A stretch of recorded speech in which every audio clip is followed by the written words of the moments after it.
Hello everyone, my name is Carrie and it is Saturday, August 15th,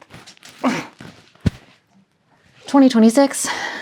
This is Ginger. She's back. She's not behaving very well today, so I apologize for... She really wants to chew on my display that I was going to show, and I don't know how I'm going to do that while I hold her, so... Anyway, I'm here to talk to you about my stitching. I have some quilting. It's probably going to be a long video, so strap in.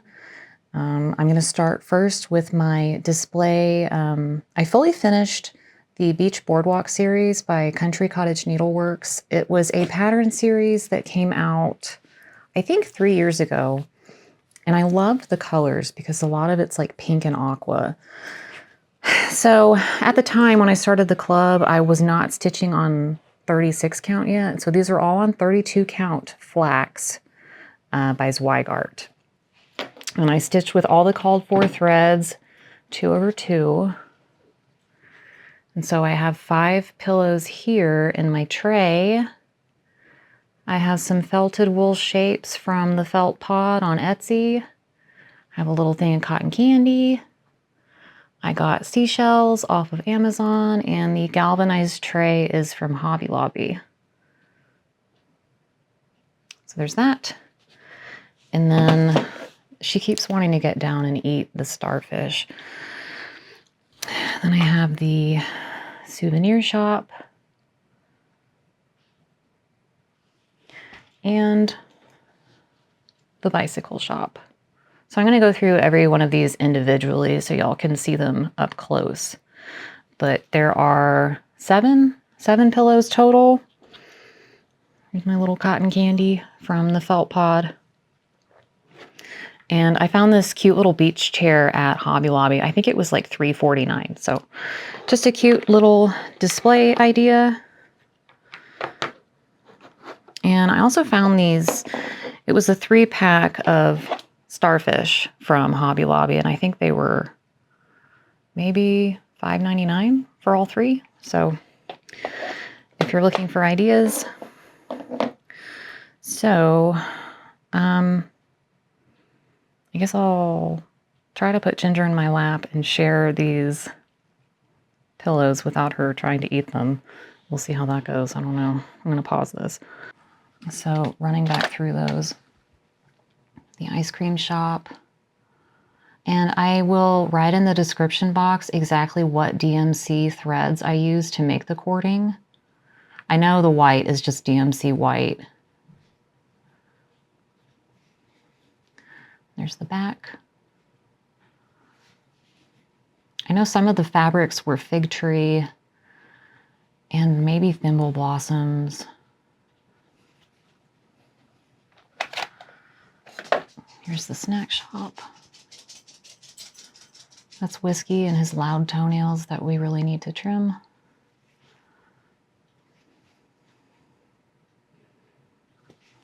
The Boardwalk. And this is just like, I did a little, kind of like a flange on each one. Just thought that'd be cute.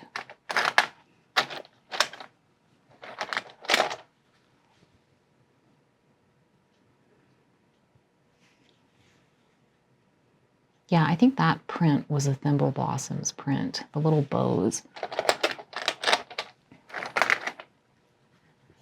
And then we have Surf Shop. I finally figured out how to do colonial knots, and I got the eyes to not look like the guy was brain damaged. So I'm very proud of the eyes. Did I show? I don't know if I showed this one yet. Souvenir shop. I love the sandcastle on the roof and the cute little envelope in the window. And of course the seagull, hence my button. And then last is the bicycle shop. So they finish, I guess on 32 count, they were finishing like 3.5 by 4.5, I want to say. And I really wanted to make them, well, I really wanted to use my fabric bundle that I got just so that I could use the fabric. And I hit the wrong button. I'm so sorry. Good grief.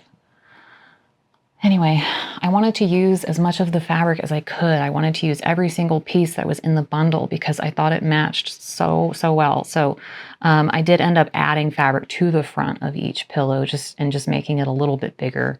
So I finished 3 pillows kind of like horizontally and then the remaining 4 vertically. And then for my display, I could only fit 5 in this dough bowl that I have in front of me. But I found this chair at Hobby Lobby. They have like a beach themed aisle that you can go down and they have it year round. So this little beach chair was, I think it was $3.50. And so I picked that up and I put one of the pillows in the little chair. And then this one, I just prop it up in front of the dough bowl. But I will show y'all. So the tray came from Hobby Lobby. And I filled it with, I got a package of seashells and aqua glass from Amazon, which I'll link below, to kind of fill it up. And then this is the starfish Ginger keeps trying to eat. And she sees me putting it back in now. Okay. So then I had a couple of, Hobby Lobby sells a pack of starfish. They're like, I guess they're like ceramic. But the whole pack was like $5.99, I think. So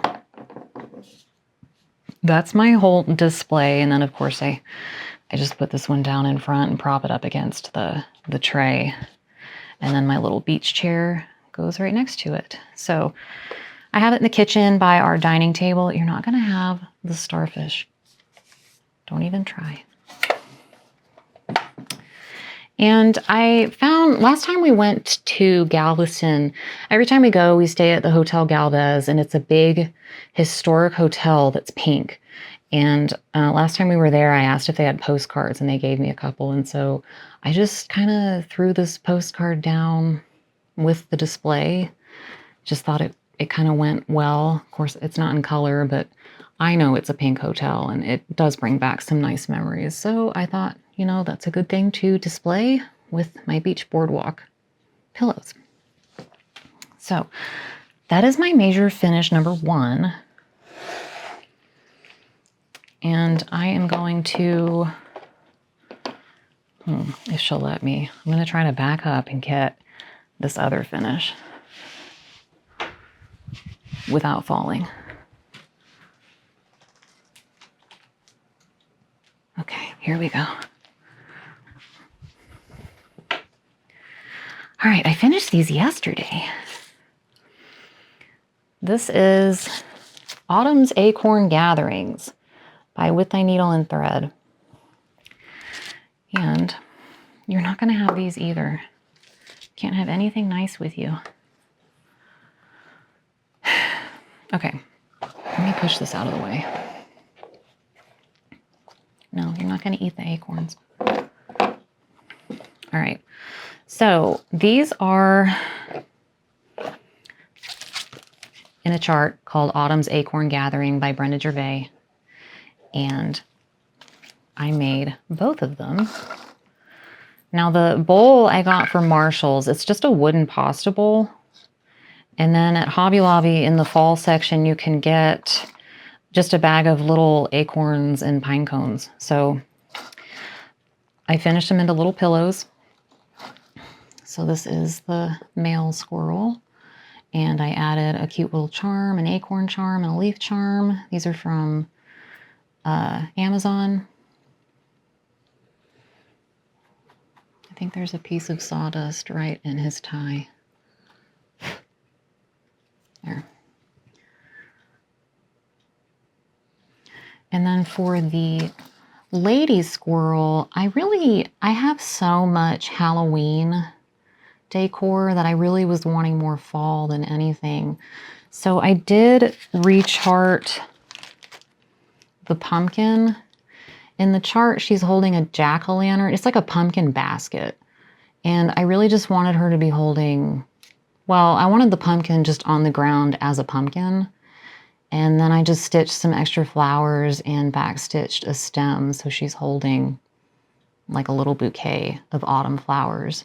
And then it feels a little more fall and less Halloween, so I can keep it out until Christmas. But I just freehanded it, honestly. I moved the pumpkin down 4 stitches and filled in her dress as I normally would. Added, you know, the grass underneath it and just kind of made it work. But I'm happy with how it turned out. I used some old fabric from Lori Holt on the back of these. This is from her Autumn Love fabric line that came out many years ago. She has a new line out now called Autumn. This is the back side of the other pillow. My leg is falling asleep. So that's my other major finish. And I'm very excited because I finally have like some fall smalls. Let me see if I can get them back in the... And this is not all the acorns that came in that bag. That's like maybe half of them. So, all right, I'm gonna reposition Ginger. Okay, before I put this away, before Ginger starts barking at me, I'm just gonna hold this up so Jake can get like a little screenshot thumbnail picture. She's starting up. So, it's okay, Ginger. Just give me a second. All right. I'm so sorry. Hopefully the microphone is muffling her a little bit. I did figure out my audio issues from my last video, so.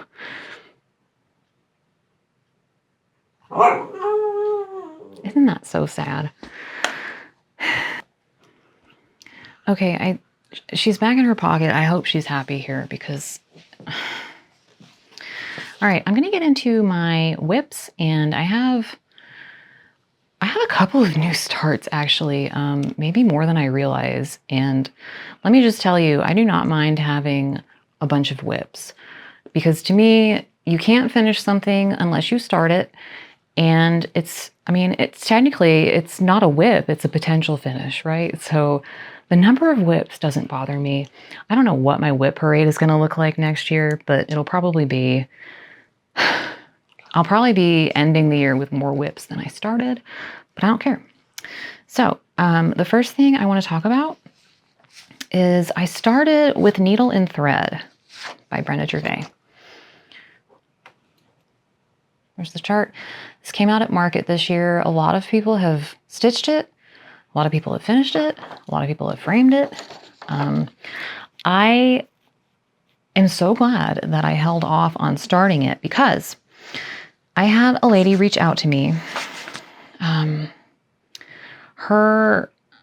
She has a website. She hand dyes yarn. And she just recently started hand dyeing cross stitch thread. So she wanted to send me a cross stitch conversion pack for this pattern. And I'm so excited because it's so pretty. So I'm going to switch my camera. So the name of the thread is White Rose Threads. And they are unbelievably gorgeous. They are variegated and they're just so, so nice. They're 100% cotton. So what I did was I pulled the original, this is what the pattern calls for. And I wanted to go through individually what the original thread looks like and what the White Rose conversion looks like. So these two, so the called for was hazelnut and White Rose uses Sahara. And then for that border with all the X's around it, all the X's, the original chart calls for Carolina Cecil. I am using smoked salmon. Love it. In general, the whole palette has just kind of been lightened and brightened up a little bit. So here is the substitute for wood rose, using rosewood. It's just so, so pretty. And I can't wait to work more on it because it just makes me so happy. So instead of Mountain Mist, I'm using Succulent Leaf. Instead of Oscar, I am using Swamp. So it's still a green, but it's a little bit darker. And then instead of oilcloth, now oilcloth is used to outline all these borders, I guess. So instead of oilcloth, I am using Barn Owl. So it's a little bit more gray and less brown. And then instead of Pamlico, I'm using Urban Gray. And she even substitutes the DMC for you. So you get to have a hand-dyed variegated thread instead of the DMC. So this is Olive Sparrow in place of DMC 642. Close, but much more exciting. It's variegated. And then the skin tones for the ladies at the top of the chart, I don't know if it's in the spools at the bottom, but maybe the hands in the chart too. So instead of DMC 758, I am using Peachy Keen. Sorry, it's getting all caught on my ring. And then we have Fool's Gold, which is substituted for Putty. So that's fun and kind of different. Let me make sure, because I made sure these were in order. Fool's Gold, yeah. Fool's Gold in place of Putty. And then I have Grain instead of DMC 612. Avocado, I am using Moss instead, so quite a bit different. And then the red in the pattern, that big tomato at the top, the original calls for Campfire, I am using Cajun Red, and it's almost more of like a pinky red, so I love it. Oh my God, I'm gonna throw this ring in the trash. And then instead of Brandy, using Biscotti, it's a little bit brighter yellow. Instead of Roasted Marshmallow, I'm using Chiffon, definitely more of a white gray. And then instead of Heirloom Gold, I'm using Amber. So pretty. And then the last one, instead of Sticks and Twigs, I am using Dark Roast. So she has the thread conversions listed on her website, which I will show y'all in a minute, but I wanted to share that because I wanted y'all to really see what a conversion looks like. When I think of a conversion, I want it to be a little different.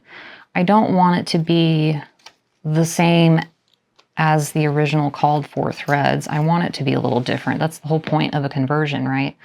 So when I saw her thread back, I was just like, oh my gosh, it's so pretty. So I'll share what I've stitched so far. I'm using 36 count Thornfield by Needle and Flax. I'm sorry if the table is shaking. I'm trying not to. It's so testy. Okay. So 36 count Thornfield by Needle and Flax. That's what I've gotten so far, and I really love it. The threads are easy to work with. They're beautiful. I cannot wait to get back to it and continue using them. I was really trying to get as many colors out onto the fabric as I could this morning so that I could show y'all just what it looks like on the fabric. So I hope that y'all will go check out her website. I am going to pull up. I gotta go back. Let's see. Gotta show the desktop. I'm gonna take y'all to see. Christina bypass system, private window picker, and directly access. Yes. Oh, I gotta do this. I'll show y'all this video later. Okay, primroseyarnco.com is where you want to go, and within that website, now if you're a knitter and you're interested in hand-dyed yarns, this will be like one-stop shopping for you. but White Rose Threads by Primrose Yarn Company. If you click on Shop All 6-Strand Floss Colors, you can see, aren't they pretty? The way she photographs everything, oh, it's such eye candy. So please get on there and check out her threads. Now, her conversion packs, she has more than one conversion pack. So I have the With Needle and Thread conversion pack, but you can also get a conversion pack for Stay True by With Needle and Thread, With Thy Needle and Thread. And she's got one for Real Comfort, which I'm really tempted on, but I already have all the threads pulled for it. The one I might actually do is A Merry Gentleman, because I don't have the chart for that either. I need to get it. But is that not just so pretty? So I think it's just fun and different. And then she's got a couple of Teresa Kogut thread conversions down here. Pink Coat Santa, which I have that chart too. And then of course Dwelling Place. So that's what she's got right now. Oh, I hope she continues to add more because I want to stitch all of it. She even has a couple of, let's see if I just click on cross stitch fabric. No. She's got a couple of dyed linens. Not much right now, but really pretty. I'm excited for her threads and linens to, oops, I already saw that one. I just think they're really pretty. And she's so, so sweet. So highly recommend y'all check out Primrose Yarn,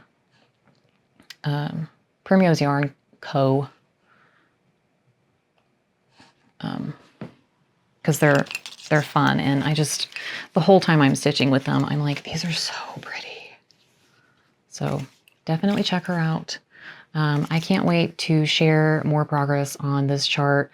I am that much more motivated to finish it just because I want to see what the whole thing looks like, and I just love the colors. So these I will just put back in my stash. I just wanted to pull them all and show you side by side what the difference between the two really are. And I love Brenda Gervais thread picks and patterns. I usually never do anything other than her called for, but this is so pretty. I have to say, like, if I were choosing between the two, I would pick this one every time. So that is With Needle and Thread. Oh, and on her website, she'll also list the individual skeins of thread on the conversion. So you don't have to just buy the conversion blindly. Like if you already have a few of her threads and you just want to add on a few more, you can go to the product page and actually see what threads are included in that thread pack. So let me put this over here. I'm so happy she's gone to sleep. So the next thing I have, I started this, I guess it's been a couple of weeks. This is Bounty Sampler by Plum Street. And it came out in 2015 and I've never seen it. And it's funny because now I'm seeing it. Like, I never noticed it before, and now that I bought it, I'm starting to see it on other people's floss tubes. So I did start it. I'm using 40 count Overcast by Cedar River. And it's cute. It's fun. The called for fabric was 36 count Stars Hollow, which is an R&R, and I don't think they even offer that anymore. But she mentions on the pattern, you may want to back stitch the antique lace pumpkin and antique lace picket fence. Just, I guess they weren't standing out as well on the Stars Hollow blend. So when I was picking a fabric, I made sure to pick a fabric that was dark enough to let that antique white antique lace show up. Because I don't really like the look of outlining with a back stitch. So I have that one, and I've only worked on it 2 nights. I was waiting for Sarsaparilla from Gentle Arts. I was waiting for that to come in the mail. So now that I finally have it, I can get back to that. But these are the threads. Nice fall autumnal palette. I am working to increase the amount of fall cross stitch patterns that I have so that it's not all just bats and witches. I think it would be really nice to just have some fall pieces. All right, the next one, I think I talked about this in my last video. I said I was going to start it, I think. But if I didn't, this is Autumn in Williamsburg by Plum Street Samplers, and this is an exclusive through Annabella's, I think. They are restocking as they sell out, I believe. So if you don't see it available, I would sign up for their email newsletter, because as soon as it does become available, they will let you know. So that's how I found out about it. And I ordered the chart. And I actually decided to get the Vicki Clayton Silk thread pack for it. I see a lot of people stitching with these, and I can definitely understand the hype for sure. They are so soft, and I am loving them. So I'll show you what I've got so far. Not a whole lot. Now the called for was, I think it was 36 count Coffee Stain by Cedar River. And that is the same fabric that is called for on A Worthy Patriot. And I just felt like it was a lot darker than what's in the picture. So instead of using Coffee Stain, I pulled 36 count Maple Bar, and I'm much happier with how that looks. But that's what I have so far. There's quite a bit of stitching in this, as well as over one. Is not for the faint of heart. But I do appreciate in the chart, she goes through every single area of the chart and explains what everything is. So if you're into history lessons, there you go. So that's Autumn in Williamsburg.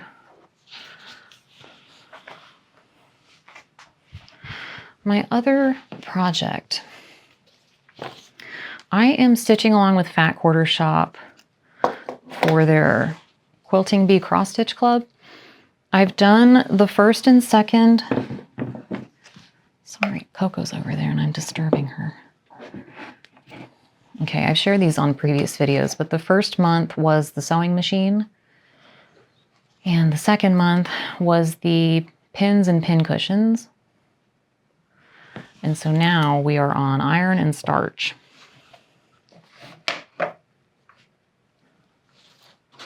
So that's where I'm at so far. I'm using the called for, which is 36 count Cream and Sugar by Fiber on a Whim. And all the called for threads, but I am making some changes on the thread colors. I really don't like Ginger Snap. It's very yellow and like a creamy yellow. I don't think it shows up well on the fabric, and I'm just not really a yellow person. I'm okay with the border, but you can see on the chart the background of the quilt blocks is in Ginger Snap, and it's also in the border itself, like filled in. You kind of can't even see it, but I decided, so like on the first month, I filled in the border with B5200 DMC, so it's a bright white, because I didn't want that to be the creamy yellow Ginger Snap. So that's how I'm doing my borders. I'm doing the called for border color, but I'm filling it in with the bright white DMC. So for these blocks, see if I can remember my changes. The center of this block, I used green onion, by Classic Colorworks. And I'll put all this in the description box. And then the backgrounds of the blocks, I used Oatmeal by Classic Colorworks.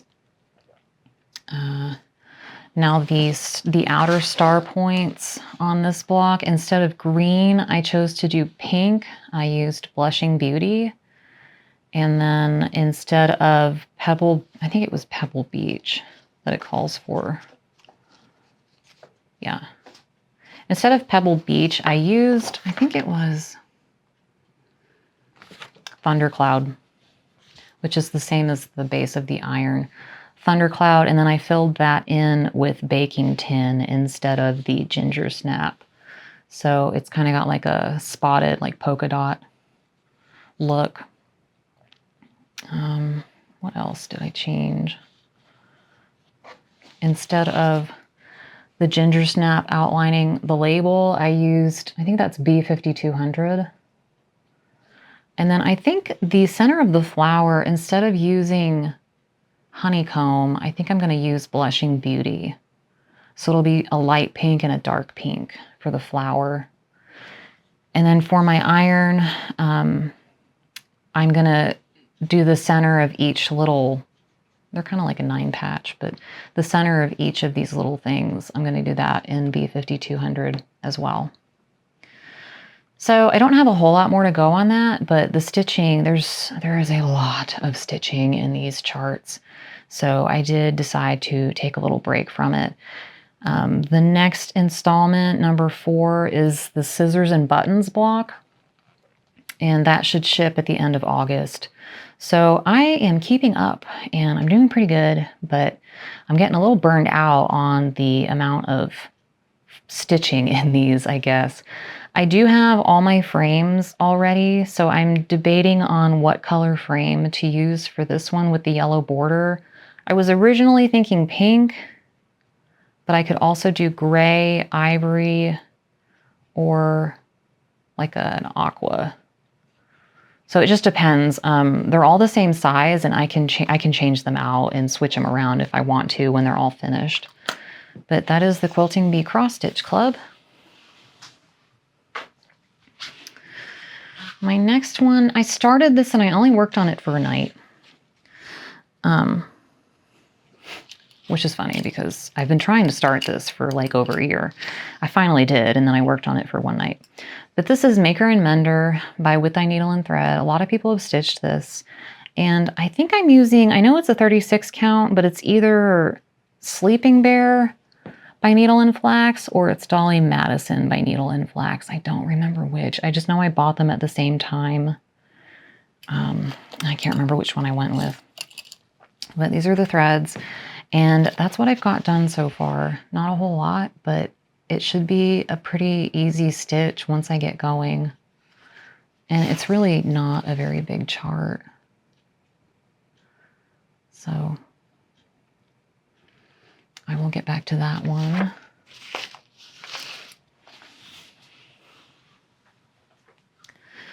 The other start I have, I think I shared this on my last video too. I wanted to start this. I did get all the threads for it.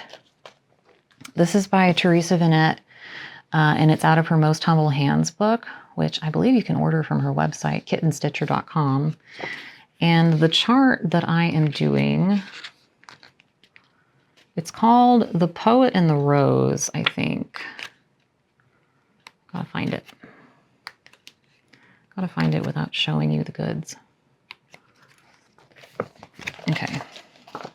The Poet and the Rose. I liked the little poem, and I liked the colors. And that whole blue alphabet is Igerian islets. So I thought that would be fun and different. But I worked on this for one night, but I worked on it for quite a few hours. I'm stitching it on, I think it's 40 count. It's by Manny Di Donna. It's called The Beach. It's 40 count.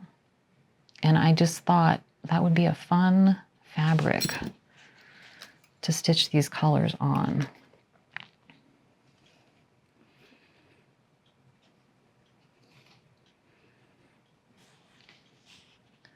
So I don't know when I will get back to this one, but I do really like it.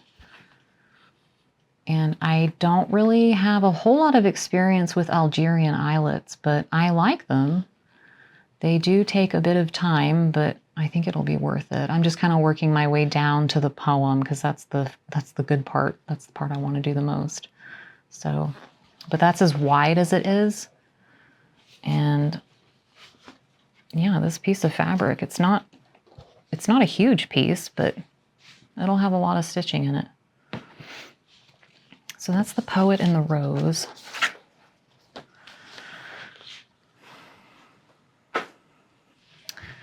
And then the last thing I worked on, I went crazy bonkers over this one. I worked on this for 6 days, maybe. I shared this in my WIP parade, I think. Yeah, I shared it in my WIP parade. But this is Pink House Sampler. Sorry, I'm picking off all these errant threads and dog hairs. This is Pink House Sampler by Plum Street Design, or Pink House Sampler by Plum Street Samplers. And I wanted to stitch it in honor of I think she was my second great grandmother. I get really like confused on the number of grandmothers it is, but her name was Louise Miller. And I talked about this, I think in my second floss tube. She had at one time held the world record for the number of multiple births in the country. So this would have been like the 1880s. And I'm a member on Ancestry, and I was poking around one day, and man, I really just, it was one of those major finds, you know, you hit the jackpot on a relative. And so she had, I wish I could remember. Hold on, I have it written down. Okay, I pulled up like I posted this on Instagram, let's see, April 12th, 2023. So that's when I started it. But the story I found on Ancestry, there were many newspaper articles naming her and my great-great-grandfather. And the reason I knew it was her was because she had 19 children total. One she just like took in from the street. It was common back then if you couldn't take care of your kid, a neighbor would take your kid in for you and raise it. So I'm debating on whether or not to include him in this cross stitch. I think I probably will, but anyway, so she actually birthed 18 children. She made national headlines in the 1890s. I'm reading my post. So in less than 9 years, she gave birth to 17 children, 3 sets of triplets, 3 sets of twins, and 2 single births. Many did not survive more than 6 months. Her last child, Vivian, who was my grandfather's mother, was born in 1901, well after the newspapers stopped reporting on her. She also had a great aunt that I'm still trying to figure out who this is, because apparently, according to one of the newspaper articles, Louise or her mother must have told the reporter this story, but apparently Louise's great aunt had 21 children, including 2 sets of quintuplets. She died with the second set. After her death, her husband married her sister, who gave him 3 sets of twins in rapid succession. Louise's mother had 1 set of twins and once said, "I had twins once and that was bad enough. I hope my daughter will not do even that." So the reason I knew it was Louise was because she gave all of her children very, very strange names, which is what stood out to me. So as soon as I started reading the names, I knew it was her. So the names of her children, I want to include in this cartouche, instead of the verse that's in the chart, I want it to be the names. And I think in order to fit them all, I have to do them all over one. But the names that she gave her children, sorry, I'm gonna like burp. Excuse me, I'm drinking a Coke. Okay, so there's Elida, Arlington, Wellington, Waldo, Florizel, Lester, Lingard, Elmer, Alton, Avery, D. Judson. Now, the initial didn't stand for anything. It was just D. Judson.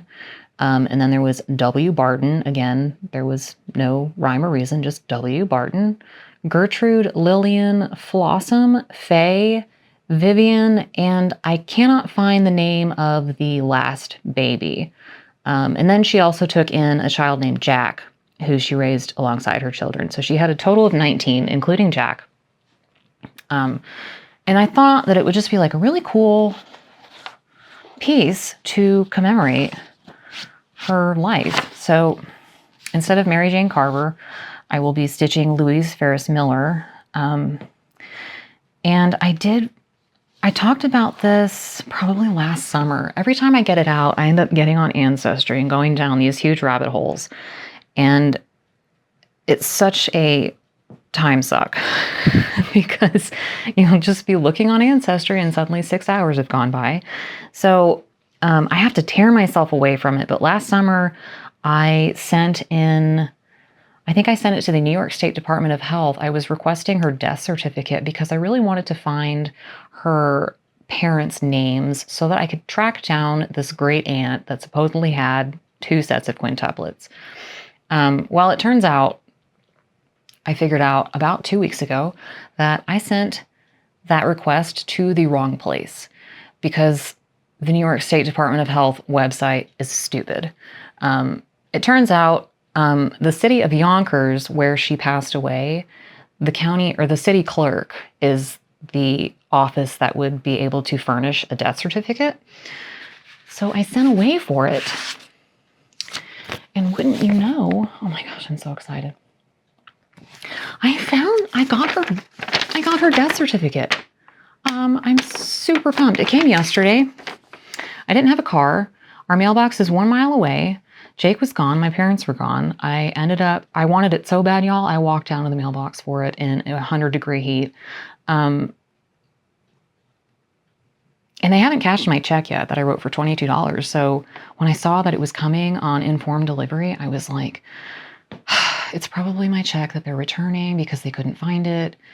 And lo and behold, I opened the envelope and it was literally a photocopy of her death certificate. No other context, but really, really thrilled to have this. So her parents are listed on her death certificate. The only problem is whoever wrote this can't write legibly. So I figured out the father's name was Benjamin Ferris, and her mother, I think it says Eliza Bridgman, but I'm going to show y'all so you can see what's on a death certificate. Okay, so the first thing I noticed was her date of birth, January 25th, 1870. That is an error. We think she might have lied about her age because in the newspaper articles, they say she's like 30 and you do the math and that puts her birth date as 1862. And then you start checking the census in various decades and the math shows she was born in 1862. So I think she was actually 74 when she died, and I think the date I'm going to put on her sampler is going to be 1862, not 1870. I don't think that's right. She was a housewife. She owned home, a housewife in her own home. Date deceased, last worked at this occupation, March 1936. Total time years spent in this occupation, 27 years. She was born in New York City. Her parents apparently were born in New York City. However, with my research, I'm finding, I think Eliza, her mother, I think she was born in England. And her son that had to fill this out or had to have someone fill this out, he probably only wrote her name here because the writing's different. But the boy she took in that was not her biological son, he was with her when she died. And so I believe he was just going off of what she had told him and what he knew. So he probably just guessed New York City, figuring everyone else was born in New York City. But I do think she was born in England. He signed Jack Miller. Place of burial. She's buried in St. Joseph's Cemetery in Yonkers. The undertaker was Clapp Funeral Home. address, Peekskill, maybe? Poughkeepsie, Peekskill, I'm not sure.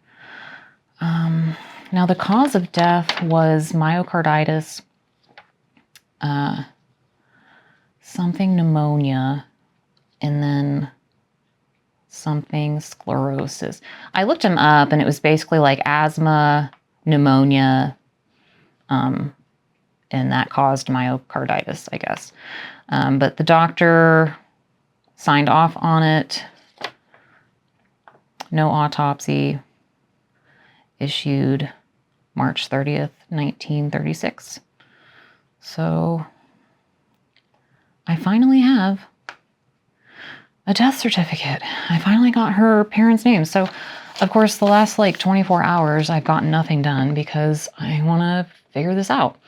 So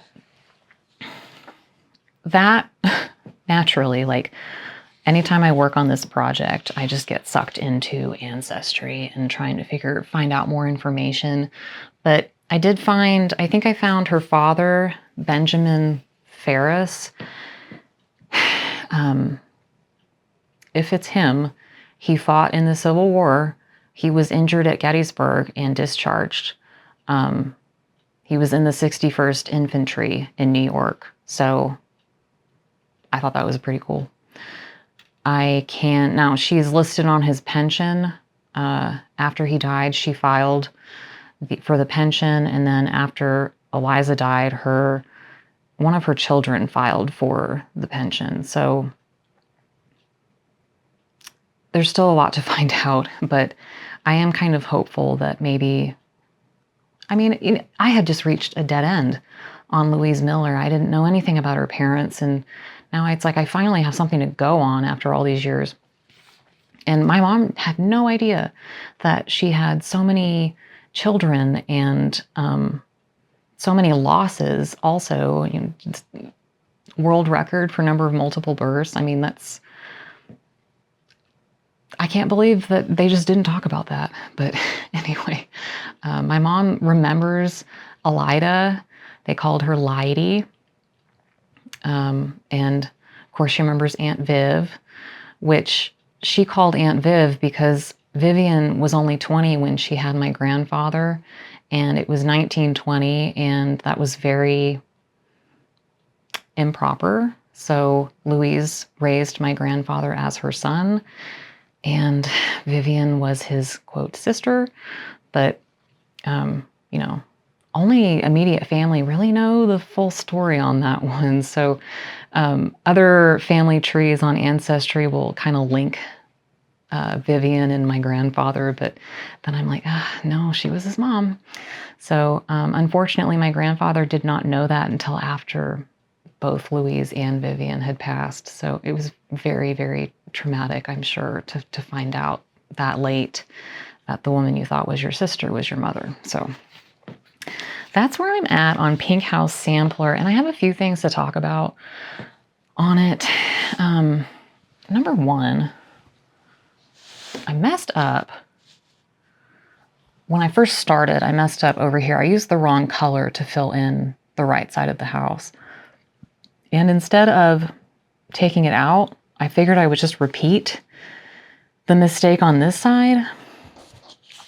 But then I was on Instagram and I was looking at everybody else's and I'm like, am I going to be happy with my house color being that way? I don't know. It's not that much to pull out. I'm torn on what I want to do there. And then I did have to change the color of the white sheep at the bottom because they weren't showing up at all. So I must have substituted what I already had. It was Roasted Marshmallow by Gentle Arts. But these are all the called for colors. They're just not in the right places. But yeah, I decided I was going to sit down and knock out the border. And so I stitched all the green all up the left side, across the top, and down the right side. And I had already had like this much done in the bottom right. So I had a little bit there, but And I had kind of like the bones done. So I just had to go back and add in all the leaves and the berries. And up here, the larger berries. And now I just have to continue adding all these little tiny spots of color and bring it down. And then there's another motif here with the flowers and then the name. And then of course, a bunch of fill. So, but yeah, I do really like it. And I feel, I guess, a sense of pride working on it. And I'm looking forward to hanging it in my house for Louise.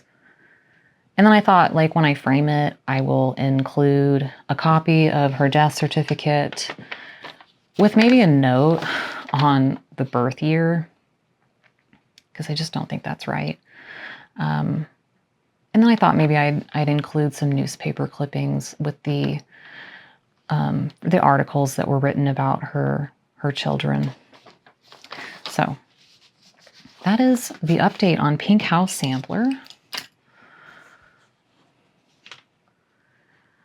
Real quick, I've also been doing quite a bit of sewing. So I am making, a lady reached out to me and asked if I would make her a king size bed quilt out of Summer's End fabric by Fig Tree. And she gave me total creative control, which is always fun. So I decided I wanted to do something a little bit more exciting than just sewing a bunch of squares together. So I decided just a basic log cabin,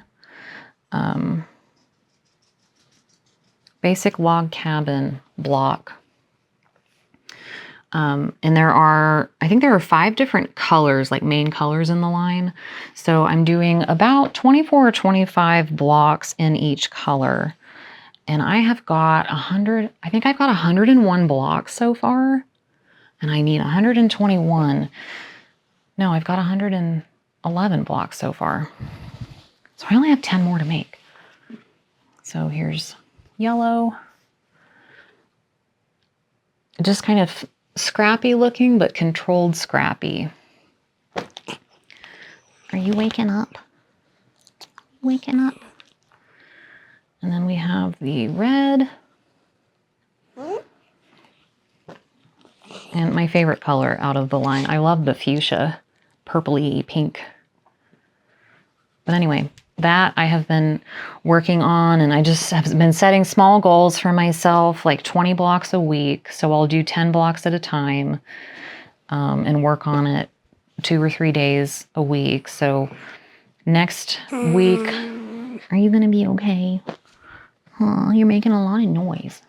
Next week, I will pick a day to finish the last 10 blocks, and then I have a few days set aside for assembly, and then of course quilting and binding and all that stuff. So that is what I have been working on this summer.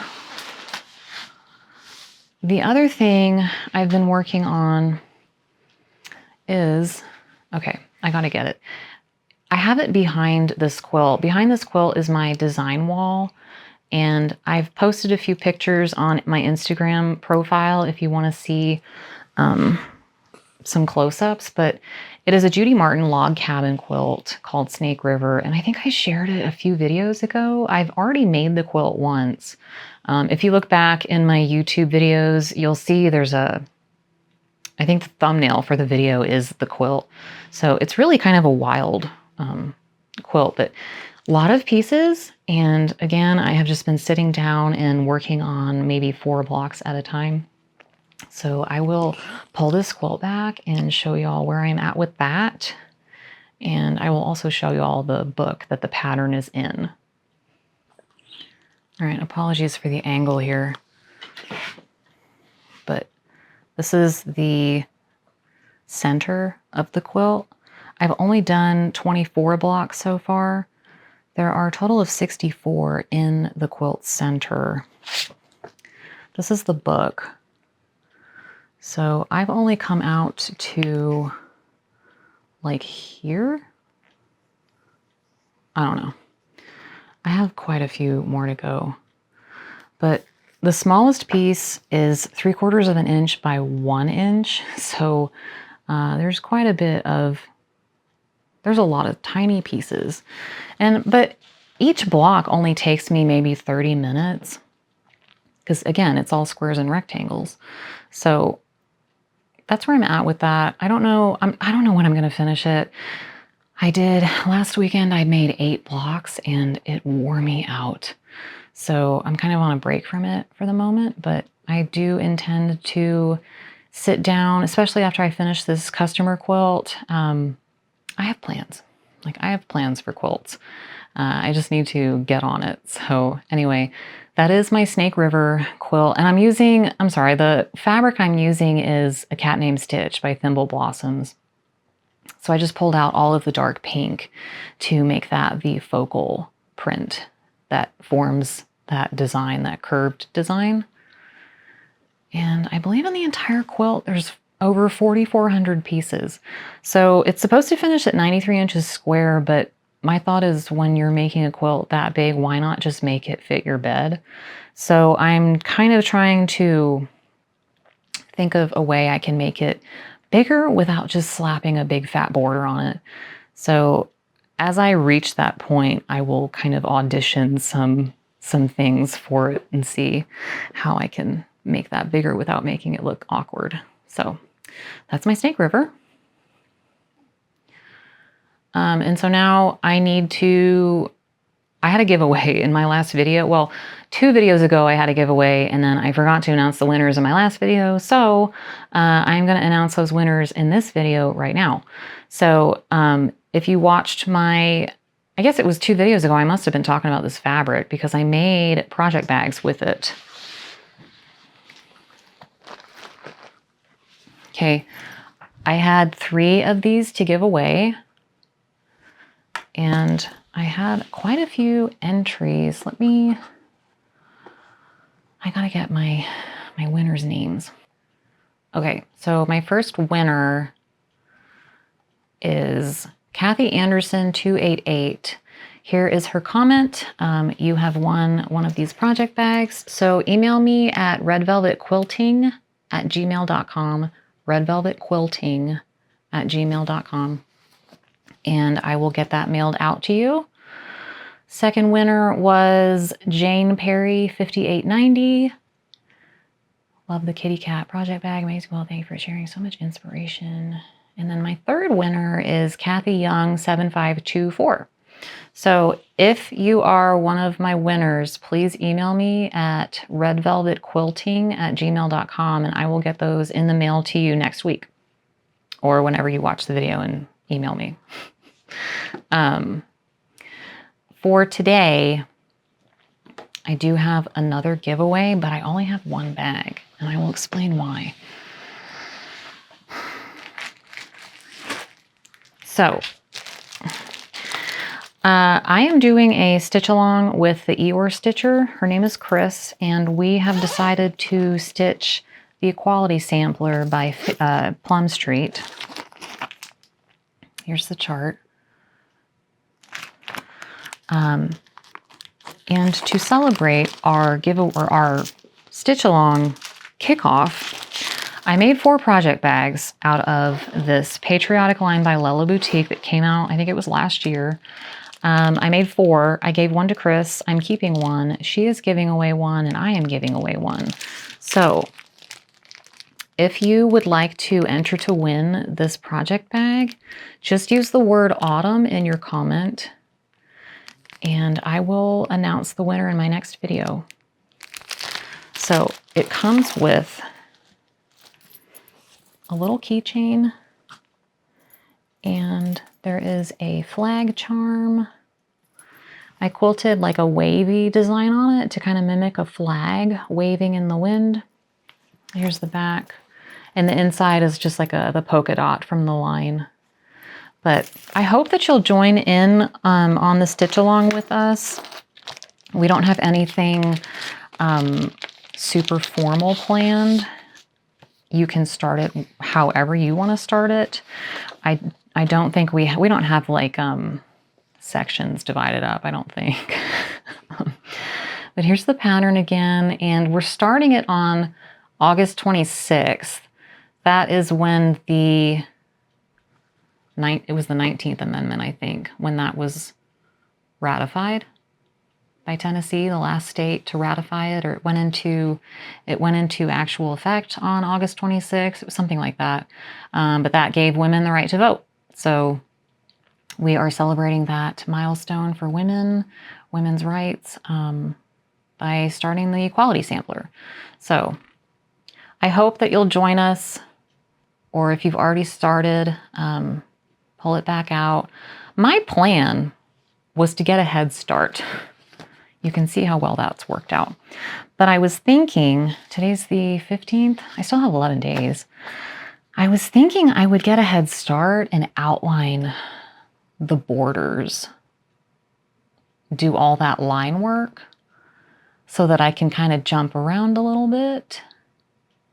And then on the 26th, when we officially begin the stitch along, I can pretty much do what I want, but that's only if I find the extra time and attention to do that. So feel free to join us. And I am going to show y'all Chrys's YouTube channel here so that y'all know where to go find her. There's my old post from the Pink House Sampler. Okay, so here's the Eeyore Stitcher's YouTube channel. She is just the Eeyore Stitcher, one word. And you can click on her last video that she posted 13 days ago, and watch that and listen for her keyword and join her giveaway. So you have more than one chance of winning a bag.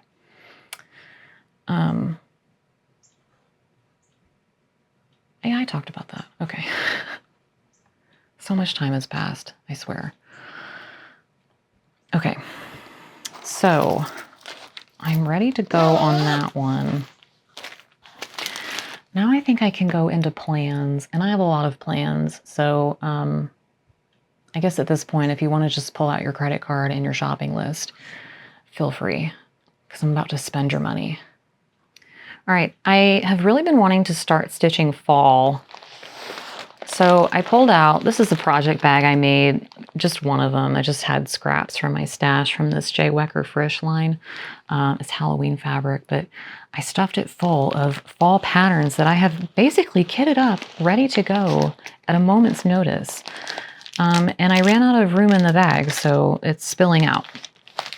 So the first one I have is Autumn Trio by With Thy Needle and Thread.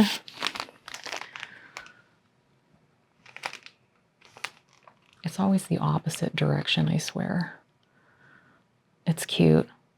I really like that fox. Another squirrel. I've done the winter trio, and I have spring. Oh, do I have spring? I think I have spring, and I have summer started, but I hope I get to these this year. I have all the thread and the fabric I'm going to use. I had the called for, which was 36 count creme brulee. So that is ready to go. I think I even have a needle stuck in my fabric. Like, I mean, I'm ready. So would really like to do that. And again, these are all fall pieces. They're not Halloween. I'm on a mission to stitch more fall. I don't think I really have, well, I might have one, but I'm really trying. I also have the New World sampler, which I think it's really like Thanksgiving-y. The Mayflower Compact, signed on November 11th, came over on the Mayflower in 1620. There are pumpkins in the pattern, the colors, autumnal. And so I thought, and it's big and I won't finish it this year. Look at that cool boat at the bottom. That's pretty neat. Lots of over one, lots of fiddly stitching, lots of fill. But I'm really kind of digging her Rhode Island style samplers right now. So I have several of them now in my stash. And for the fabric on this one, it calls for Hog Bristle by Fox and Rabbit. My piece of hog bristle was kind of yucky looking for this. I didn't like it with the thread colors. So I am going to use a piece of needle and flax. It's just an orphan that I bought from her website. And it's 36 count. I even have a needle in that too. I have ambitions. So that is a possibility. I also have Be Ye Thankful by With Thy Needle and Thread. And this was a kit that I got from Country Sampler. So I already had all the threads. I put it on a ring, but, oh no, I am gonna use, okay. Oops.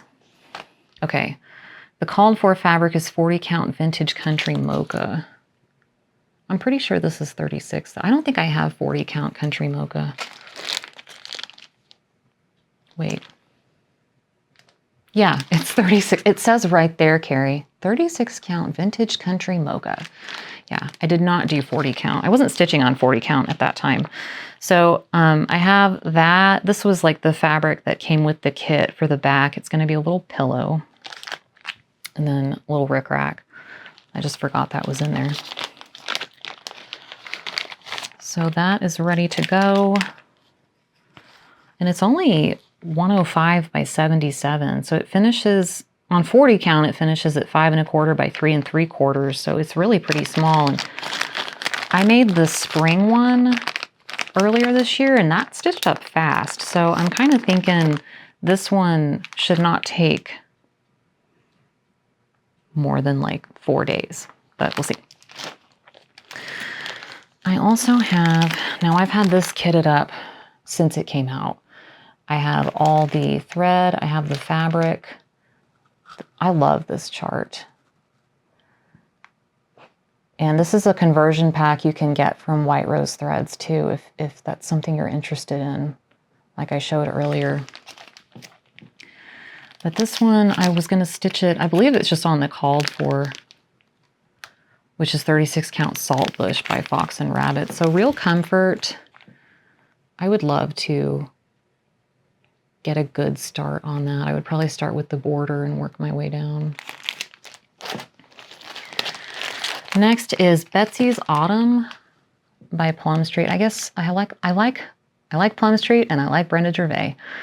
So I got this and kitted it up. And I actually had the called for, which was 36 count Vintage Meadow Rue by Lakeside Linen. So I figure I will go ahead and use what I have. You know, sometimes it's hard to cut into the lakeside, but I have all that ready to go. That's Betsy's Autumn. Now I have the fabric pulled for this that I want to use, but I have not pulled the threads yet, and that is Autumn Moon.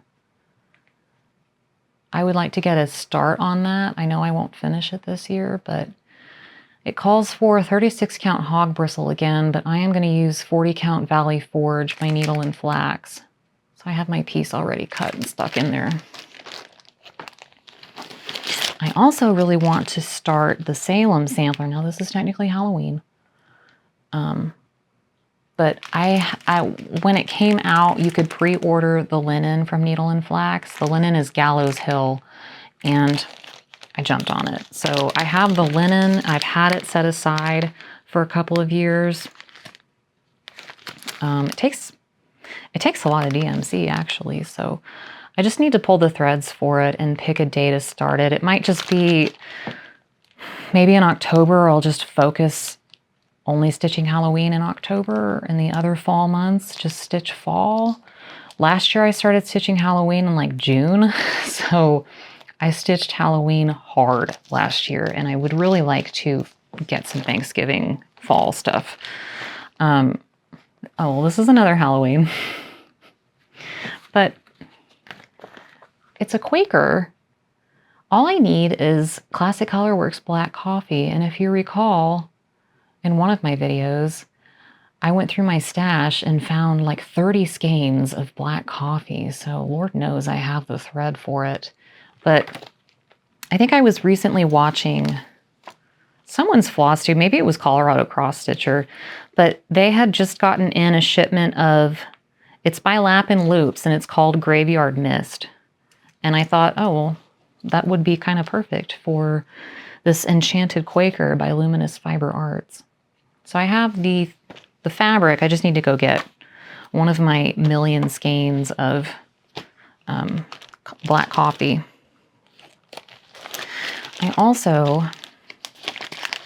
I got this last year. I think it might have come out at Needlework Expo, maybe. It's the fall, I think it was the fall market, but it's Blueberry Ridge, and it's a Thanksgiving sampler. And I really thought it would be fun to stitch in this really cool variegated thread by, it's Pirate and Robin. Pirate and Robin. You can go to piraterobin.com, but they have some very cool variegated threads that I wanted, you know, I just wanted to get one and try just one thread color on a linen, just a project like that. So here is what the thread looks like when it's unwound. So really neat.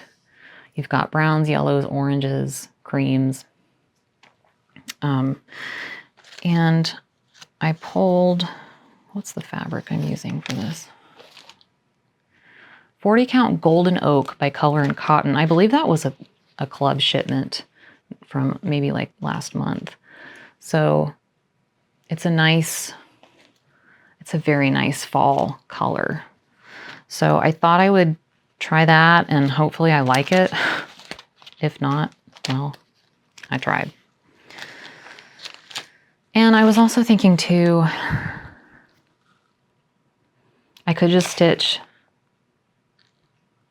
the bottom half, but we'll see. I think I want the whole thing. But this is one of those charts. The way I stitch, I use the sewing method, and I only do a half cross all the way, and then I fill it in on my way back. This, because the thread is so variegated, I would have to commit to doing 1X at a time so that I really get the variegation, which is fine. I mean, it's just, I gotta retrain my brain to do that. The last thing I have in my bag is Turkey Hollow Farm by Stacy Nash. And I really wanted to start this last year and I didn't get around to it.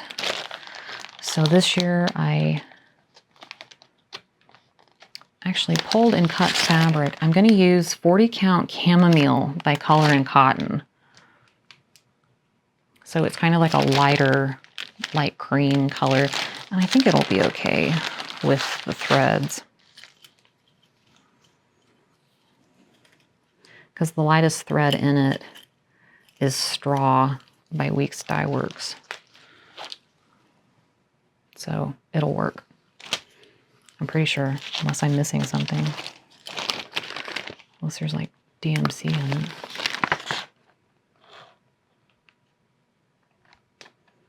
No, that's the lightest color. Well, that's good. So that I really want to start this year. I've been watching all of Christy Crosshatch Quilt's Flosstube videos from like the beginning.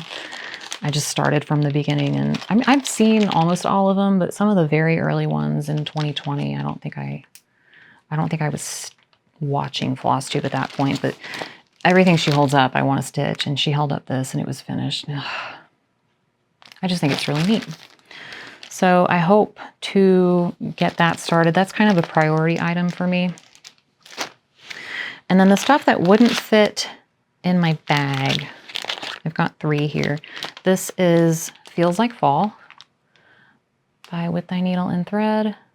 And I believe I have I had everything for it. I even had 40 count Thornfield by Needle and Flax. So I have that kitted up and ready to go. Then I pulled this, well, I don't think I have the chart, but I have wanted the chart for many years. And that's Olga's Autumn Stocking by Plum Street. And probably when it came out, I thought, oh, that's way too big.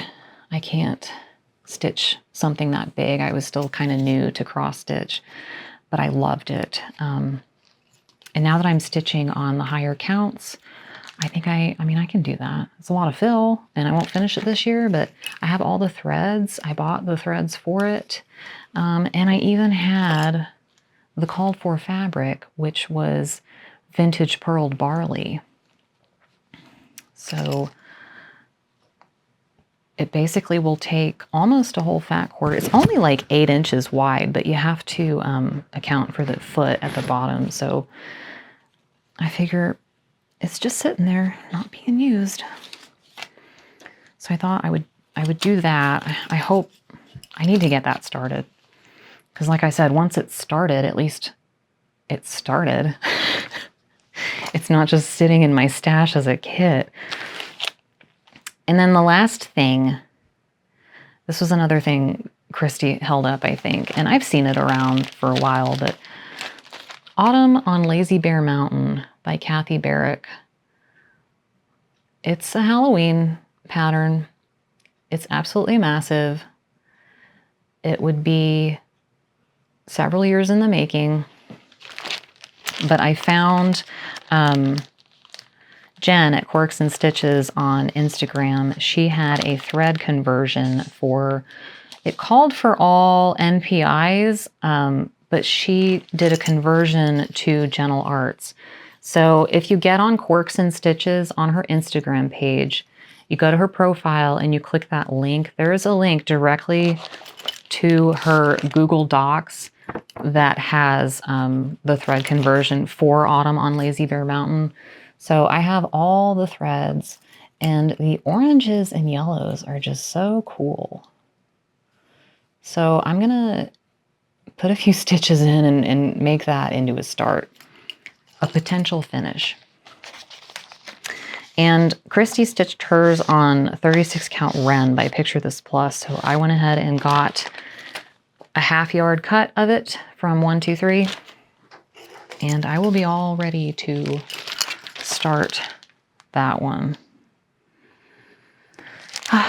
There's just so much I want to stitch and not enough time. So that's my plans. And let me tell you, that's like my plans for fall. I don't know if I'm going to get to them all. I don't know if I'll have a lot of finishes this year. I was really looking for fall smalls because I just don't have a whole lot of them. And I haven't really seen a whole lot of fall smalls that I really like. So I went on a mission to expand my fall small chart stash. So I'm going to share my haul next. I'm going to clean all this up in front of me so that I have room. Okay, actually, while I'm thinking of it, let me put a bug in your ear about another stitch along that I'm doing with Chrys at the Eeyore Stitcher. When did we say we were going to do this? November? Was it November? We're going to be stitching Kindness Makes Friends by Shakespeare's Peddler. I got my chart directly from kittenstitcher.com, but she also offers it as a PDF. I have all the threads for it. I've got to figure out a fabric, but we will have more information on that in the coming months. It's World Kindness Day is when we're going to be starting it. So if you Google World Kindness Day, that's when we're going to start Kindness Makes Friends. So if that is something you would be interested in, you have time now to grab the pattern and the supplies. So that was part of my haul. And then where do I want to start here? I did get some Halloween charts. More so as gift ideas. I thought my mother-in-law would be into this. It's by the Witchy Stitcher. She loves plants. She's like one of those crazy plant ladies. And she also loves Halloween. So I thought, oh, you know, maybe one of these days I could stitch that for her and gift it. Don't know when, but I thought that was kind of cool. And I love the Witchy Stitcher's patterns. I got Crow's Corner by the Scarlet House. I thought that was not really Halloween, more so fall. And it's little. On 40 count, it's only 4.5 by 4. So I could do that maybe on 36 to make it a little bit bigger, but I could easily turn that into a small. I also saw, this is not fall related, but I saw this chart. I guess it just came out. It's Stitches by Ethel. It's called Stars and Surf Pin Key, but I thought it would go great with my beach boardwalk display. And the chart is in full color, and it's on a nice thick card. So I have to look into more of her patterns, but that could be a pretty quick stitch. It's only 60 by 60.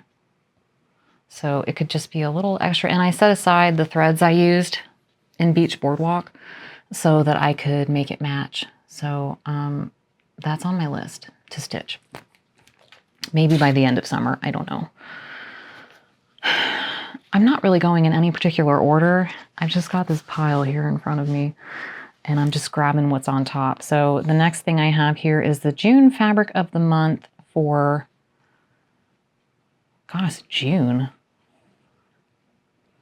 It must have come right after my last video.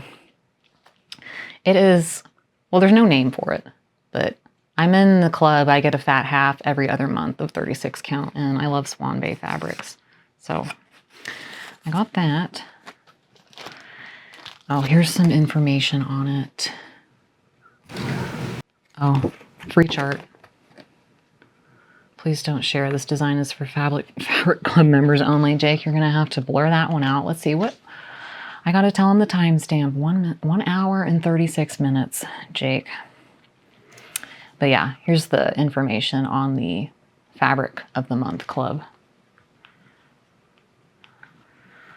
Soft brown beige with subtle green undertones. I also ordered from Nicola Parkman. I ordered Emma Pack, 1886. It's just a little bitty Bristol Orphanage sampler. That one on 40 count. The design is, and when I say little bitty, I mean Bristol samplers are usually like huge. This one is only 7.75 inches by 8.7 inches. So a little bit more manageable if you're wanting to do a Bristol sampler. When I went to Fredericksburg in June, they have an exclusive chart with the Spanish stitcher. And I didn't buy it there because they didn't have any more kits for 46 count. And I really wanted to do I wanted the Alvereswa 103s. And look how pretty they are. You can order from the Tinsmith's Wife on their website. It's only available as a kit. You can't just buy the chart. You have to get a kit, but you can pick your fabric count and your threads. So I really wanted to do, it calls for Weeks Dye Works, but they did a conversion to 103s. And I just thought, gosh, these colors are so pretty. So the chart looks like this, lots of pink. And the reason I was drawn to it, number one is pink. I love pink. Oh, and it came with a bag of tea. But also the date, January 13th, that's my birthday. And I've never seen my birthday on a sampler. Not only that, 1838, I was born in 1988. So, you know, kind of, somewhat. There are some numbers there that line up. But yeah, really pretty. And the call for fabric is 36 count Cappuccino by Fiber on a Whim. I'm going to change my camera because I'm particularly excited about this palette. Forgive my mess. I'm going to try to cover it up and show y'all how pretty these colors are on this fabric. I am really pumped. I love the pinks. I love that teal. It's going to be amazing. So if you want to get this kit, just go to the Tinsmith's Wife, or you can call them. I mean, Wendy's pretty awesome. And if they're out of the count you want, she'll be able to order it for you. But that is Catherine Hoskin, 1838 by the Spanish Stitcher.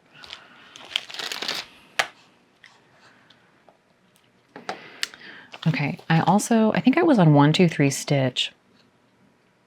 Or maybe it was Colorado Cross. I don't know where I saw this chart. It's by the Calico Confectionery, and it's called Halloween Game Board. And I just thought that would be fun, relaxing, one square at a time while you're watching Halloween movies. Fun colors, purples, oranges, blacks. Just thought that was kind of different. It's 191 by 191. So on 32 count, you would need a 13 by 13 picture frame. But anyway, it was just different. And I've never, I mean, I've seen the, who makes the game boards that everybody's stitched? Is it Blackbird? I've seen Carol Saltbox stitch one. I can't remember who designed it, but kind of the same concept. Just looked fun. I also picked up the Prairie Schooler November. Not a small, but it would be a nice chart to have on display after Halloween.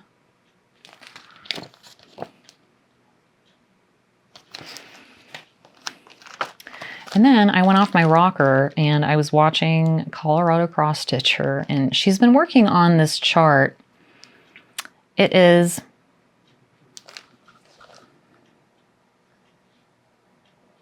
German? Dutch? I don't know. It's not in English, you guys. That's the chart. I did order it from the, I think the designer. Well, I mean, the person who sells the chart. And she snail mailed it to me all the way from Hamburg. Right? No. I don't know where she lives. Germany? It's a huge, huge, huge chart. I don't know what I was thinking. I blacked out. I don't even know if I opened it and looked at it. But Sherry is making hers, and it's really a pretty palette, what she's using. I don't know if that's any clearer. She's adding in a lot more red, I think.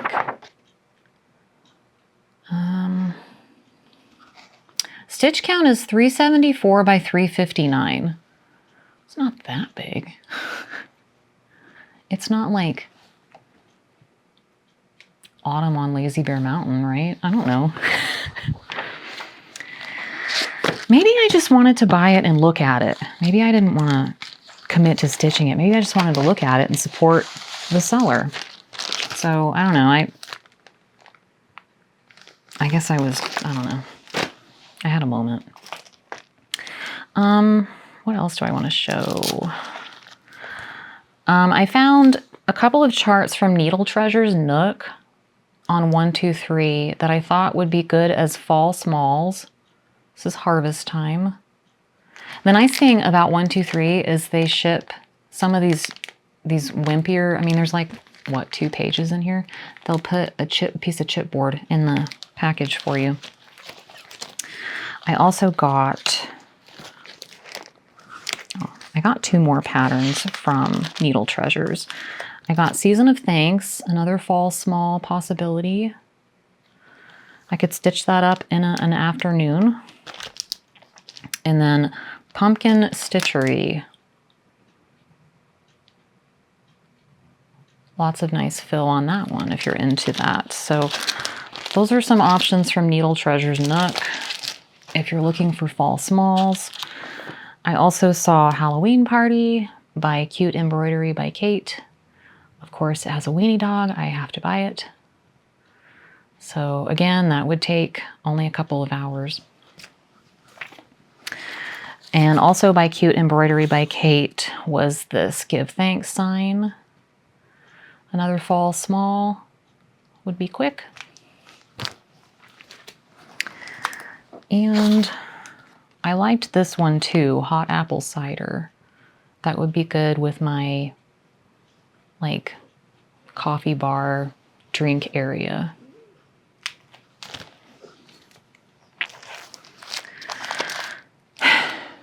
My throat hurts.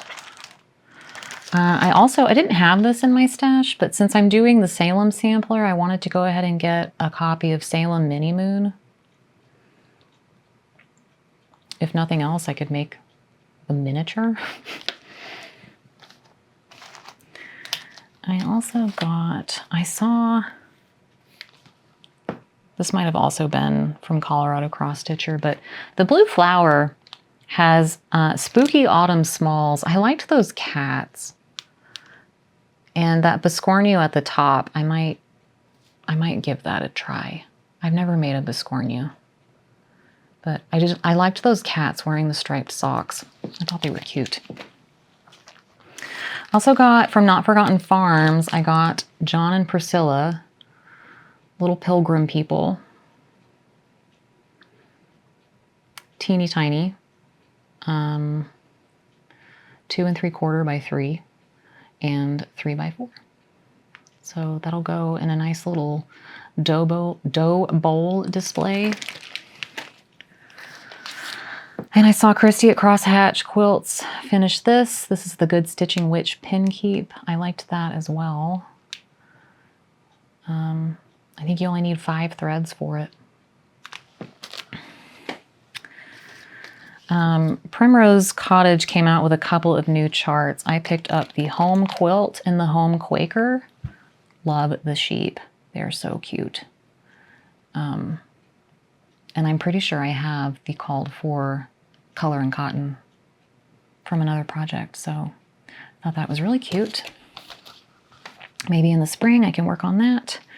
And then I have been watching on Instagram, and I'm very happy about it because my whole feed is videos. I found this hilarious video of baby skunks on Instagram, and I watched it so much, and now I'm like, I kind of want to stitch some skunks. So I got Stench Stack by Plum Street. I'm going to show you all the video because I saved it. It cracks me up. It cracks me up. Hopefully YouTube lets me do this. We'll find out. Let me come over here. I had it up like ready to play. Oh my gosh, I love it. Good. You're tough. You're a tough guy. Hey, where's your mommy at? This skunk, I can't. You're so tiny. Where's your mommy? Oh my gosh.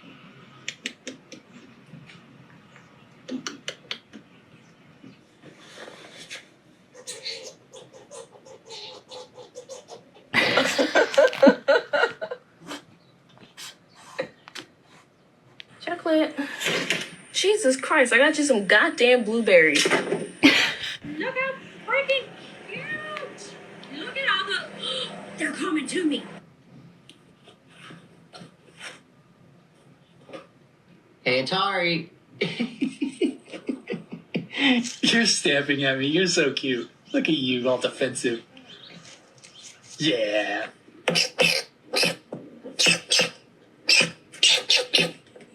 Single file, everybody. Okay. Oh, I love it. That skunk at the very beginning that just like falls over cracks me up. So now my whole feed is like baby skunks and I want a baby skunk. And apparently when they're that little, they don't spray.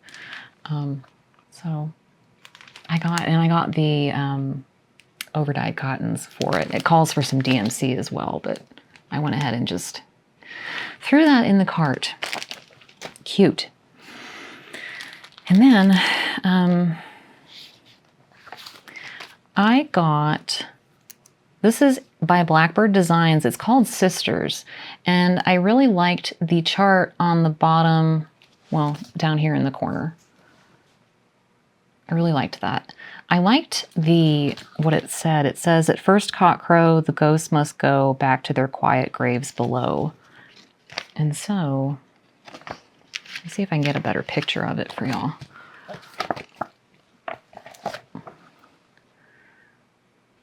Now, I think I was talking to Michelle Cozy Egg, and she stitched the moon in one solid color. She didn't do the face. And I was like, I like that idea. I'm going to do the same because the face is a little weird.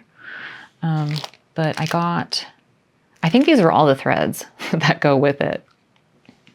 I think, because they're just sitting here. I hope they aren't for something else. But yeah, you can still get the book. It's still in print. So if you're looking for a cool Halloween sampler, check that out.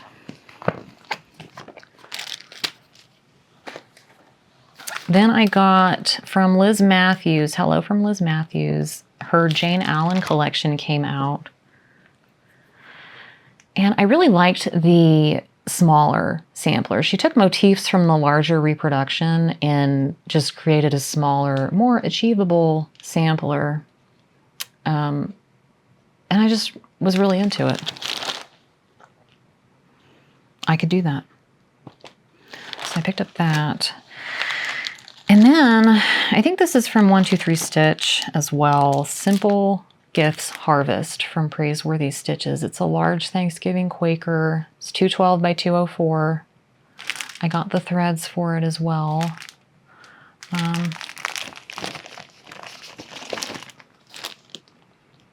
If I do it on 40 count, it's only 10.5 by 10. But it doesn't call for very many threads. So I thought that might be a good fall chart. And then I got this one from the Witchy Stitcher, Leave Me Alone, I'm Cross Stitching, for when I can't take it anymore and I have to stitch Halloween. I don't know how long I'm gonna last. And then if my sister-in-law is watching this, she needs to leave the room, mute it, or turn it off.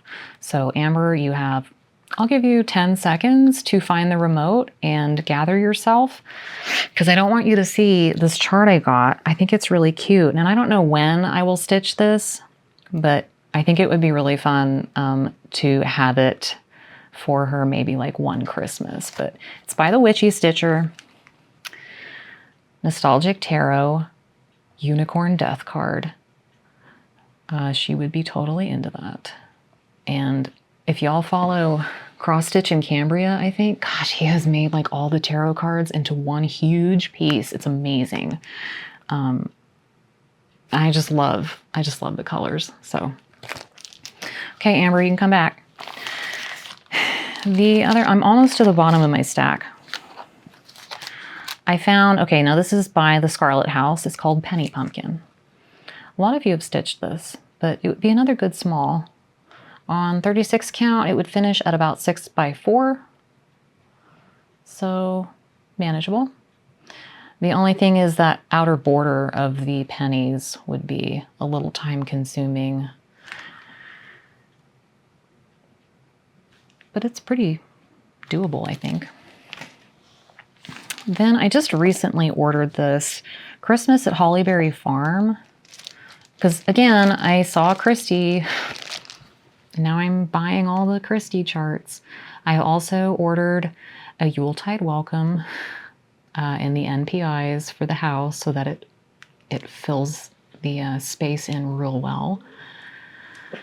But yeah, maybe I will start on this one. I've done Halloween at Hollyberry Farm. And I'm kind of thinking I want to do summer at Hollyberry Farm. I don't really like the spring one as much, but I do like the colors. Now the cover photo on this is not good. It's really kind of yuck. But I would probably choose a lighter linen, and really the thread colors are really nice. And I loved what Christy did hers on, so I'm gonna have to go back and figure out what fabric she used, but yeah. That's another one. And obviously I'm missing Heirloom Gold and Piney Woods. I got my Color and Cotton club shipment. I don't know when this came, so I'm sorry if I'm spoiling it for you, but this is Garden Gate 40 count. I have loved every single Color and Cotton linen I have received in this club. I have not been disappointed once. So I'm going to try my darndest to renew it at the end of the year, but if I don't, and that means someone else gets a chance to join the club, I'll be okay, but really love their fabric. I also got some Primrose charts because if anybody can do a fall small, it is the Primrose girls. So I will show you what I got. I got I Love Fall Most of All. Just a nice, quick stitch. I think I have Autumn Quaker in my stash already. And I got Garden Variety. That's a little bitty. I would show you the back, but the back is the chart. And then we have Welcome Autumn. Little tiny pillow. This one's cute, Pumpkin Kisses. And then I was thinking Autumn Rules, I could stitch each piece individually and fill a bowl. And because the called for threads are all DMC, I was thinking I could be brave and convert white rose threads to some of these colors and kind of play. But I figured that would be a good, just some good, honest fall stitching. And then I'm almost done. I have the chart Stay True, but I got the thread pack from White Rose Threads, the conversion pack. So I'm planning to start this. I guess this should have been in my plans, but I have plans to start it on either 36 or 40 count Dolly Madison. So I'm just so pumped. I really, really like their conversion packs. And then the last thing, I found these sticker books on Amazon. I want to say they were like 10 bucks, maybe not even $10, but for your planner, if you are into vintagey Victorian-esque stickers, this one is Cottage Core. So I just thought I would share the stickers that you get. Look at the fall stickers. That's fun. Mushrooms. Looks like squirrels. Mice, squirrels. Gardening.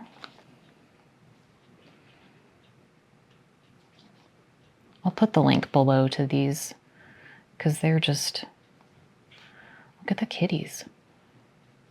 They're just fun. Another like autumn page. I like that.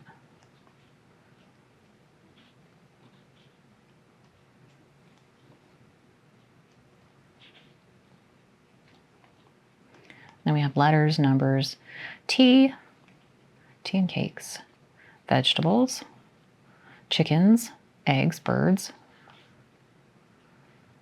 bugs and frogs, gardening. Here's some like wildlife. Another kind of autumnal. I like that. I don't even know if I really looked at these when they came. There's puppies. I don't see a weenie dog though. Bees.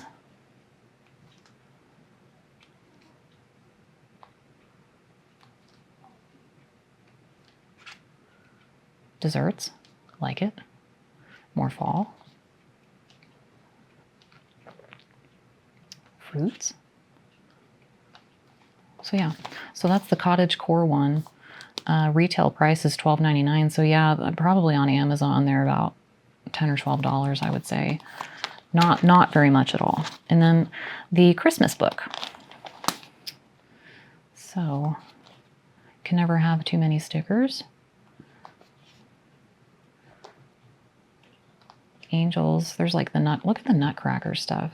It looks like that fabric line that came out from Riley Blake that I didn't get anything of. I should have. That's cool. Like vintage postcards. And it looks like washi tape looking stickers. Gift tags. Clever. Well, there you go. This is a multi-use book. A weenie dog. I didn't see that. That's so exciting. These are adorable. Drinks. I like drinks. Poinsettias. Yeah, I guess I didn't realize that's kind of cool. You know, there's like planner stickers, but then there's stickers that you can use as like, you know, to put on Christmas presents.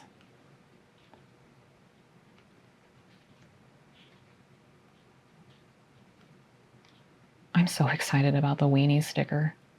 Maybe there's another one. I don't want to use it.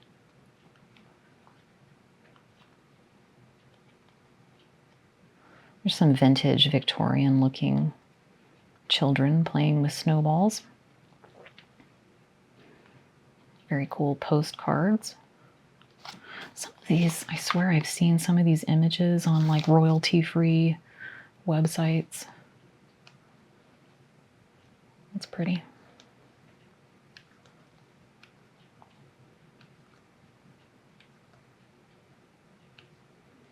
Fun. All right then, so there's the Christmas sticker book. What else do I have for you? I don't know if I have anything else. I have to think about this. What was I going to end on? I don't know. Okay, I do remember what I was going to talk about. So my TMJ pain, totally gone. A vast improvement. There's still some like clicking when I open my mouth, but I'm going to stay the course, keep doing this physical therapy. I don't have to go as often. I only have to go right now only every 2 weeks, but starting in September, it's once a month. So much better. And I did finally get in to see a vestibular physical therapist in Bryan. I went Wednesday. So if you've watched any of my previous videos, I have been dealing with, it's called BPPV, and it stands for benign paroxysmal positional vertigo, but it's basically vertigo that is caused by loose crystals in the inner ear canal. They get knocked out of place and it throws your equilibrium off and it causes vertigo. I have dealt with it off and on for about 5 years. I have done the Epley maneuver for it. Sometimes it works, sometimes it doesn't.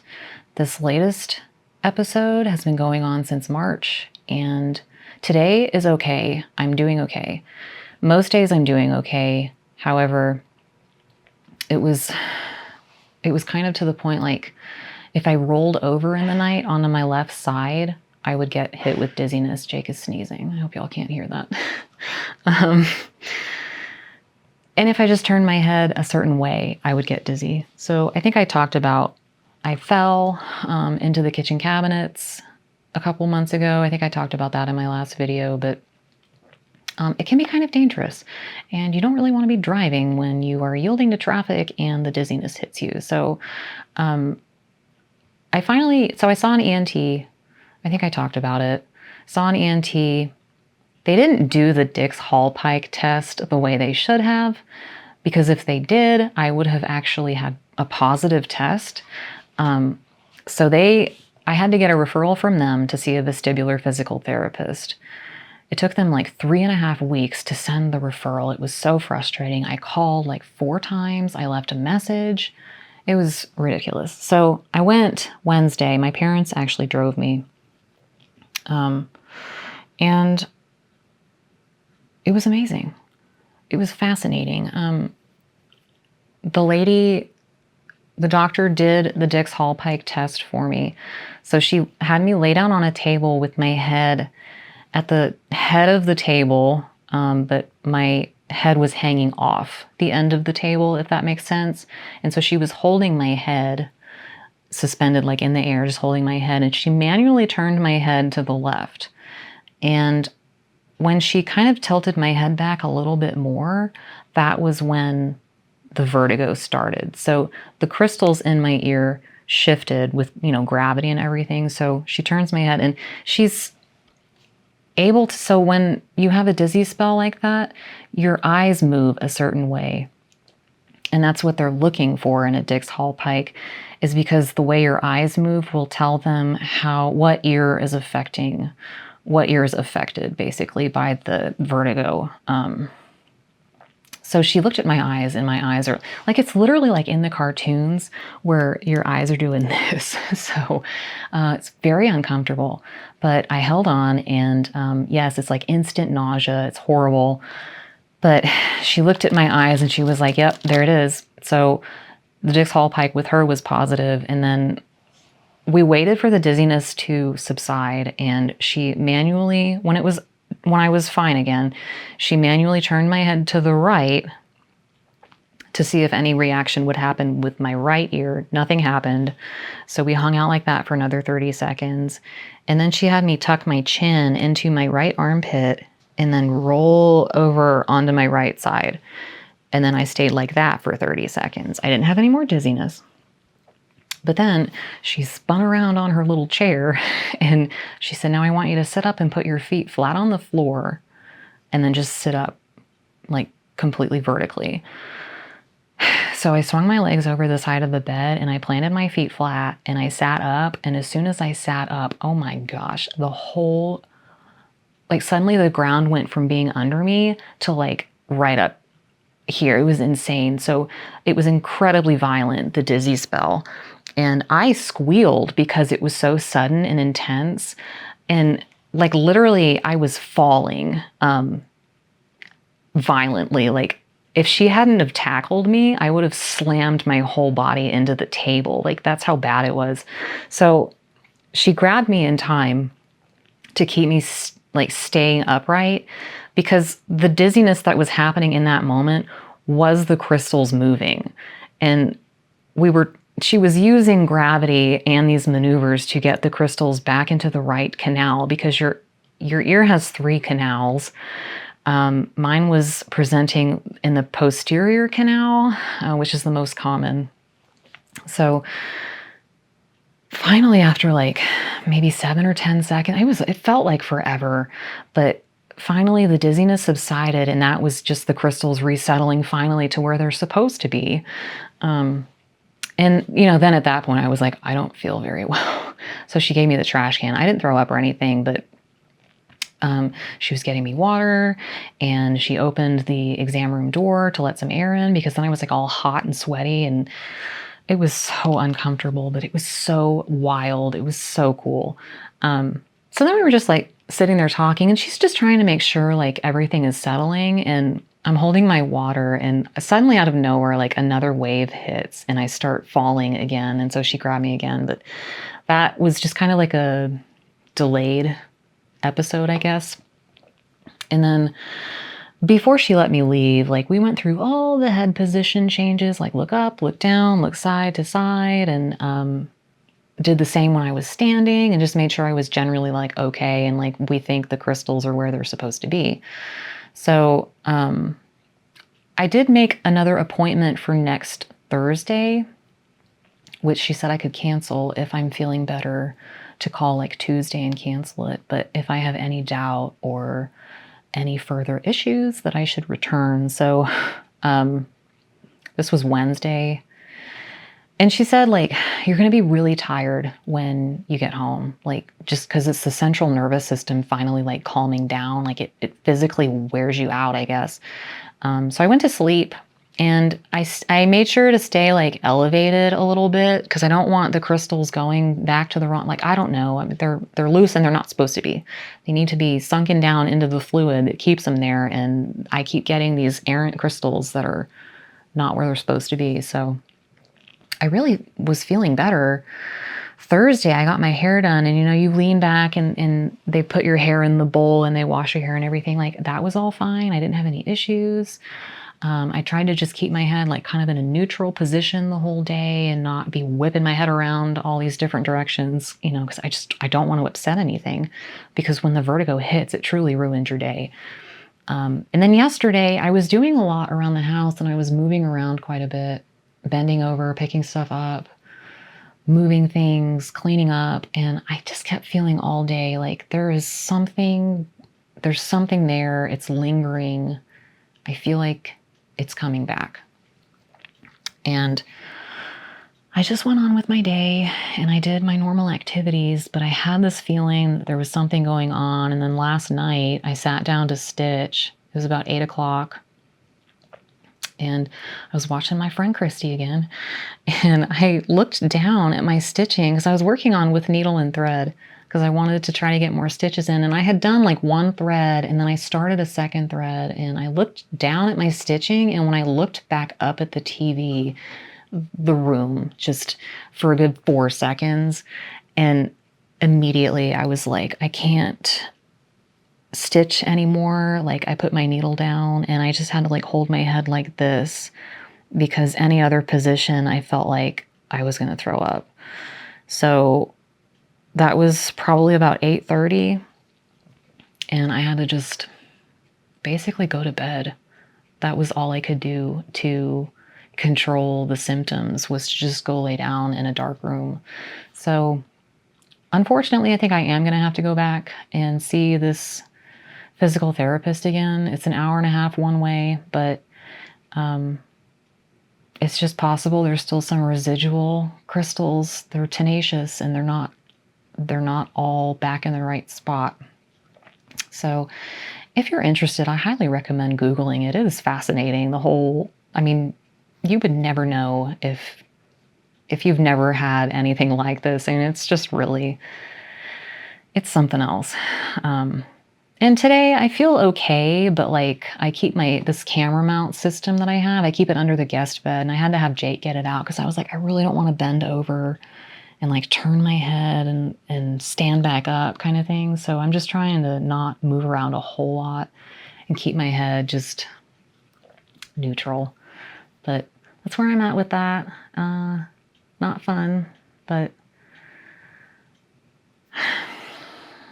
what are you going to do? I mean, it just is what it is. And I'm not a stranger to it. It just really sucks. And there's no medication you can take to make the crystals dissolve or go away. It is all about physical movement, gravity, and moving the crystals back to where they need to be. I mean, I can take Dramamine and Meclizine to control the nausea and the motion sickness, but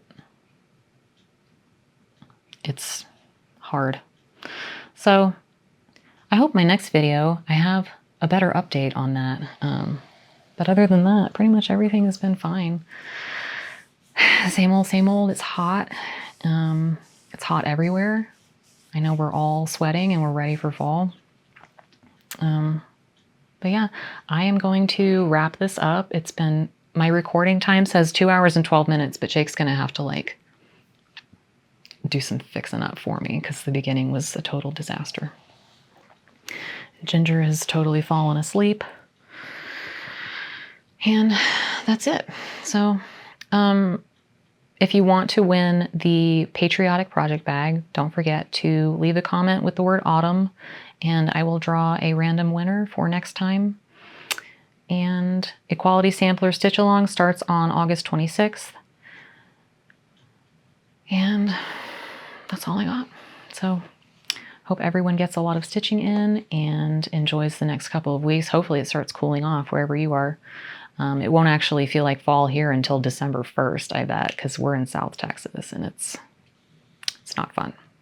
So, all right. Thank you for watching, and I will see you next time. My mouse went to sleep.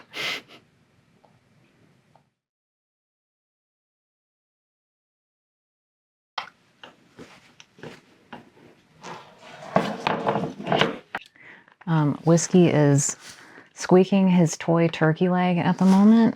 What are you doing? Are you trying to play? Here it goes. What if I tuck this into the pocket with you? And then I won't have to hold it. Does that work? You ready to do this video? Huh? Are you gonna be a good puppy? Behave? Jake just took Whiskey outside to play with his BALL. I guess I don't have to spell that if Whiskey's not in the house. But you're gonna hear him barking, and we'll just have to like wait 10 minutes or so for him to get tired. And if I just keep filming while he's out there, you'll hear the ball like bang into the wall. We have metal sidings. It's kind of loud. But he lives for this every day. He has to have his ball or he's not a happy dog.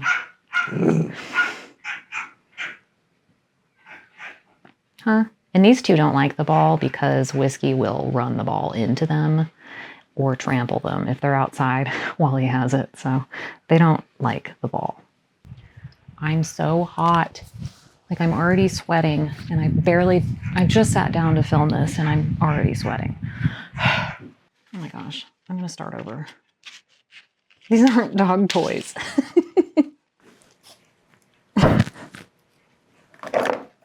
It's not edible. Ginger has just walked out of the room. Nope, now she's standing in the doorway looking at me.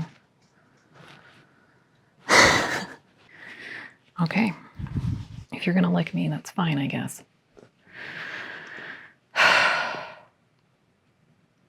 I'm sorry, Jake. This isn't going well.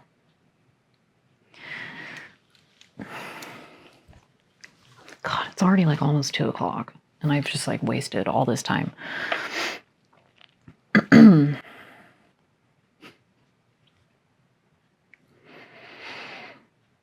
Hi, everyone. I'm Carrie. This is a disaster. It is Saturday, August 15th, 2026. This is take like 8. Ginger here is not behaving today. And I'm just like flustered, I guess. I don't know. Whichever Super Bowl Taylor Swift was at, I remember stitching I think it was the saltwater taffy shop.